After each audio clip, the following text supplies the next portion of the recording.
Hello everyone, আসসালামু আলাইকুম। সবাই কেমন আছেন? আশা করি সবাই আল্লাহর রহমতে ভালো আছেন। আজকে শুটকি ভাজি করব, সেই জন্য আমি এখানে শুটকি মাছ পেঁয়াজ কুচি করে টমেটো কেটে নিয়েছি। এখন শুটকিগুলোকে আমি ধুয়ে রেখেছিলাম। এখন হচ্ছে শুটকিগুলোতে সামান্য গরম পানি দিয়ে আমি এগুলোকে সিদ্ধ করে নিব। এগুলো কিন্তু শীতল, চেপা শুটকি না, এগুলো হচ্ছে আমরা যে চাপিলা মাছ খাই ওই মাছ দিয়েই সাধারণত সম্ভবত শীতল বানানো হয়েছে।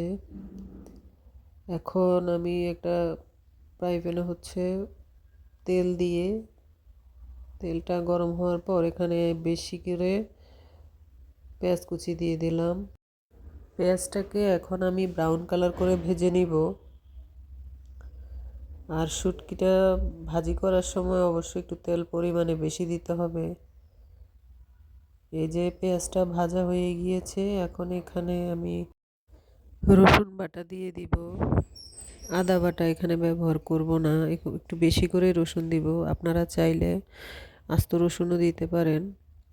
এখন আমি এখানে লবণ, হলুদ, মরিচের গুঁড়া দিয়ে দিলাম একটু বেশি করে, আর সামান্য একটু পানি দিলাম যাতে করে পেঁয়াজগুলো পুড়ে না যায়। এখন নেড়ে চেড়ে নেব। তারপরে হচ্ছে এখানে আমি 1 চা চামচের মতো ধনে গুঁড়া দিয়ে দিব।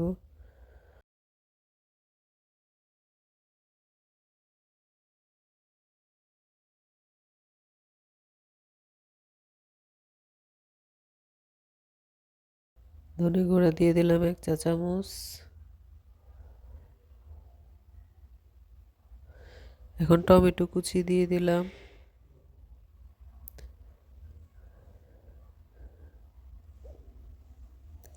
তারপরে দিব এই যে 2 টুকরো মাছ। মাছগুলোকে হচ্ছে আমি ভালো করে ধুয়ে নিয়েছিলাম, আর এদিকে যে শুটকিটা সেদ্ধ করেছি শুটকিটাকে এখন আমি ছেঁকে নিয়েছি। এভাবে ছেঁকে নিলে শুটকির যে কাঁটা থাকে ওই কাঁটাগুলো আর মুখে লাগে না।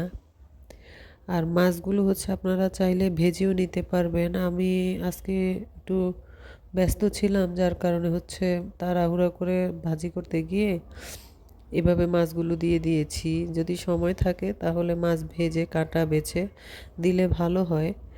এখানে আমি মাছের যেহেতু পেটের অংশ ব্যবহার করেছি, সেক্ষেত্রে তেমন কাটা নেই। আর সিদ্ধ হওয়ার পর যে বড় বড় কাঁটাগুলো আছে সেগুলো আমি বেছে তুলে ফেলবো। এই যে আমার মাছগুলো সিদ্ধ হয়ে গিয়েছে, আর সেই সাথে পানিটাও মোটামুটি শুকিয়ে এসেছে। এখন মাছগুলোকে আমি ভেঙে মিশিয়ে নিব। তারপরে মাছ থেকে যে কাঁটাগুলো বের হবে ওগুলো একটা একটা করে যেগুলো হাতের কাছে পাই ওগুলো উঠিয়ে নিব। যেহেতু মাছের পেটের অংশে কাঁটা বেশি থাকে না, সেজন্য ভয়ও নেই তেমন যে কাঁটা থাকবে।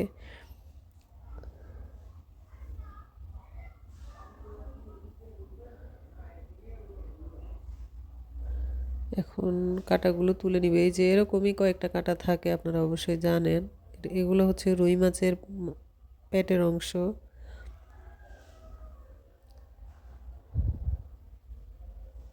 ছোট কোনো কাঁটা নেই, সব বড় বড় কাঁটা, সেজন্য কোনো ঝামেলাই নেই কাঁটা বাছতে। আর যদি মাছের পিঠের অংশ দেওয়া হয় সেক্ষেত্রে অনেক ছোট ছোট কাঁটা থাকে।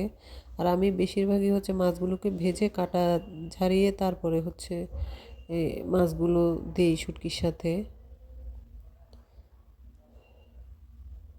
আর শুটকিটাকেও সেদ্ধ করে পানি ছেঁকে নিলে সেক্ষেত্রে হচ্ছে শুটকির যে কাঁটা থাকে ছোট ছোট অনেক গুঁড়ি গুঁড়ি অনেকগুলো কাঁটা থাকে, ওই কাঁটাগুলো এখানে আর মুখে লাগে না বা শুটকির সাথেও থাকে না। আলাদা করে ছেঁকে ফেলে দিলেই হয়। আর এদিকে আমার শুটকিটাও শুকিয়ে এসেছে, শুটকির পানি। আর আমার সেই সাথে আমার ভাজাটাও কমপ্লিট হয়ে আসছে। কারা কারা শুটকি পছন্দ করেন সবাই অবশ্যই কমেন্টে জানাবেন। আর আমার শুটকি ভাজিটা কেমন হয়েছে সবাই অবশ্যই কমেন্ট করতে ভুলবেন না। আর যদি আমার এই রান্নাটা ভালো লেগে থাকে সবাই অবশ্যই আমার পেজটাতে লাইক, কমেন্ট এবং শেয়ার করবেন। আর আমার পেজটাকে ফলো দিয়ে আমার পাশে থাকবেন, আর আমার চ্যানেলটাকে সাবস্ক্রাইব করে রাখবেন। এই যে একদম তেল উঠে এসেছে, এখন আমি ধনেপাতা দিয়ে দিব।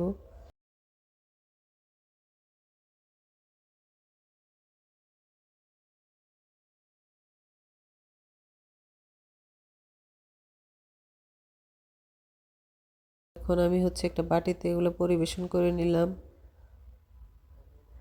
দেখতে কেমন হয়েছে, লোভনীয় না? সবাই অবশ্যই কমেন্টে জানাবেন। আজকের মতো এখানে বিদায় নিচ্ছি। আল্লাহ হাফেজ।